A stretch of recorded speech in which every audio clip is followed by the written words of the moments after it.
आज की वीडियो में जीके जीएस के मोस्ट इंपोर्टेंट क्वेश्चन देखने वाले हैं। यहाँ पर देखिए, पहला इसमें क्वेश्चन दिया है। यहाँ पर देखिए, इसमें दिया है, बंगाल विभाजन के विषय में विभाजन की घोषणा बम के गोले की तरह गिरी, यह कथन किसके द्वारा व्यक्त किया गया था? किसके द्वारा व्यक्त किया गया था? सुरेंद्र नाथ बनर्जी द्वारा। ठीक है, ध्यान रखना, सुरेंद्र नाथ बनर्जी द्वारा। Very very most important question है यहाँ पर। फिर देखिए, नमक सत्याग्रह का संबंध किस आंदोलन से था? किससे था? सविनय अवज्ञा आंदोलन से था। यहाँ पर कब से किससे था? सविनय अवज्ञा आंदोलन से। यहाँ पर फिर देखिए, तृतीय गोलमेज सम्मेलन कब हुआ?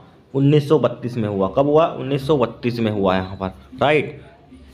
फिर देखिए, रोलेट सत्याग्रह की शुरुआत किसके द्वारा की गई थी? किसके द्वारा की गई थी? महात्मा गांधी द्वारा की गई थी। किसके द्वारा की गई थी? महात्मा गांधी द्वारा की गई थी यहाँ पर। ठीक है, फिर देखिए, संपूर्ण भारत में खिलाफत दिवस कब मनाया गया? 17 अक्टूबर 1919 को। वेरी वेरी मोस्ट इंपॉर्टेंट है। कब मनाएगा? 17 अक्टूबर 1919 को मनाया गया यहाँ पर खिलाफत दिवस यहाँ पर, राइट। फिर देखिए, भारत छोड़ो आंदोलन के समय खुफिया रेडियो सेवा की शुरुआत किसके द्वारा की गई थी? किसके द्वारा शुरुआत की गई थी? उषा मेहता द्वारा। किसके द्वारा? उषा मेहता द्वारा यहाँ पर। फिर देखिए, पूना पैक्ट का संबंध किसके प्रतिनिधित्व प्रदान करने से था? दलित वर्गों को। किसके था? दलित वर्गों को। फिर देखिए, खेड़ा सत्याग्रह की शुरुआत महात्मा गांधी ने कब की थी? 1918 में की थी। कब की थी? 1918 में। अब देखिए इस क्वेश्चन, खेड़ा के किसान आंदोलन की मुख्य मांग क्या थी? राजस्व वसूली में ढील कर दी जाए, ये थी यहाँ पर मुख्य मांग।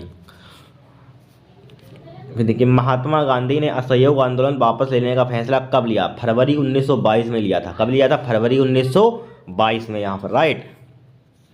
फिर देखिए, भारतीय संविधान सभा में कुल कितनी महिला सदस्य थी? जो भारतीय संविधान सभा में है उसमें महिला सदस्य कितनी थी? यहाँ पर मेंबर 15 थी। यहाँ पर कितनी थी? 15 यहाँ पर, राइट, ध्यान रखना।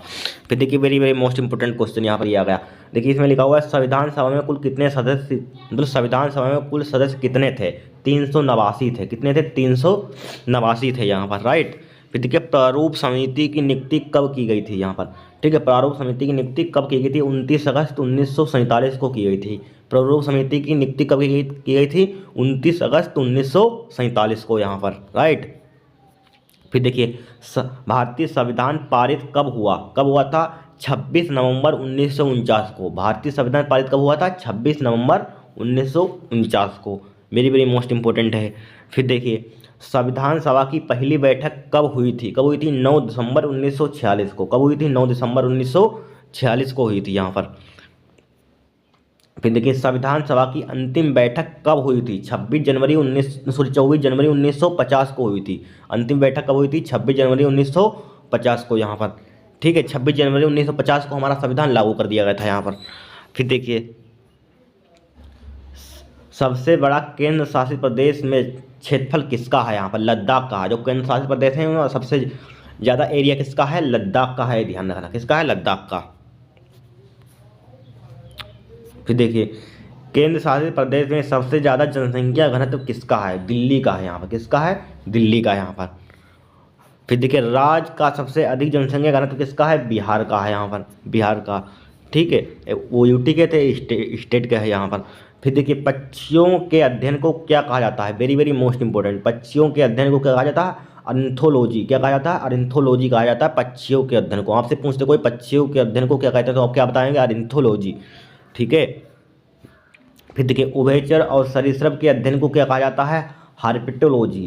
क्या कहा जाता है? हार्पिटोलॉजी कहा जाता है यहाँ पर, राइट। फिर देखिए, आँख के अध्ययन को क्या कहते हैं? आँख के अध्ययन को क्या कहा जाता है? ऑप्थेल्मोलॉजी, ठीक है, लॉजी। क्या कहा जाता है? ऑप्थेल्मोलॉजी यहाँ पर कहा जाता है यहाँ पर, ठीक है। ऑप्थो लिखेंगे यहाँ पर, ऑप्थे, फिर लोमोलॉजी लिख देंगे यहाँ पर, ऑप्थेल्मोलॉजी यहाँ पर, ठीक है।